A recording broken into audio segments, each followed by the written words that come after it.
mengenai penerapan work from home bagi ASN, pemerintah Provinsi Sumatera Selatan maupun pemerintah Kota Palembang masih akan melakukan kajian lebih lanjut dan petugas pelayanan serta pejabat eselon dikecualikan dari penerapan WFH.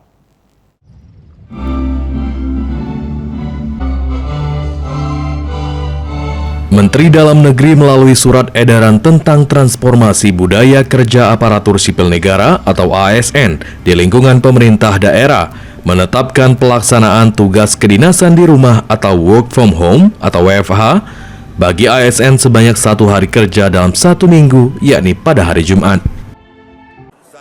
Gubernur Sumatera Selatan Herman Deru mengatakan akan mempelajari lebih dalam terkait kebijakan yang telah dikeluarkan oleh pemerintah pusat lantaran pada kebijakan tersebut diatur untuk ASN pada eselon tertentu masih tetap masuk kerja seperti biasa. Saya akan pelajari dulu detailnya karena saya tadi dapat informasi pada eselon tertentu tetap kerja. Jadi pada lapisan eselon tertentu itu tetap harus bekerja. Nah ini sebatas apa, jam berapa, sampai jam berapa. Nanti saya akan breakdown aturan itu melalui edaran gubernur. Berarti masih untuk mengikut hari Jumat Pak ya, dari arahan? Ya itulah, enggak berani lah gitu. Jangan nantang perintah pusat. Nah Pak, Jumat ini.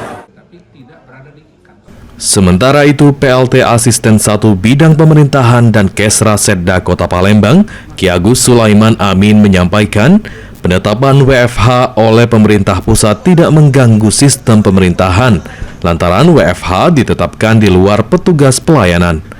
WFH bukan berarti ASN libur, lantaran harus tetap siap melaksanakan tugas. ASN juga tetap diwajibkan mengisi daftar hadir serta menyerahkan laporan kinerja. Hubungan sudah ditetapkannya WFH setiap hari Jumat, tentunya ini khusus di luar pelayanan. Jadi bagi petugas-petugas pelayanan itu tetap bertugas melakukan pelayanan seperti biasa. Jadi tidak akan mengganggu proses pelayanan kepada masyarakat. Jadi di sini perlu kita luruskan lagi, yang namanya WFH bukan berarti pegawai itu libur, tetapi mereka harus standby. Suatu saat dipanggil oleh pimpinan untuk masuk bekerja, melaksanakan tugas, itu mereka harus siap.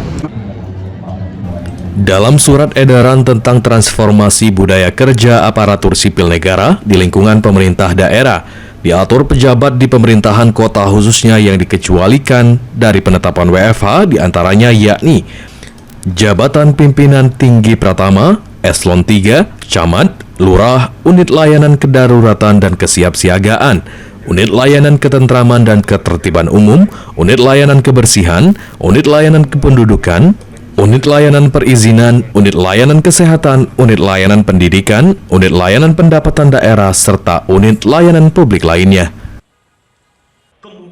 Sandi Pratama, Eki Saputra, PAL TV.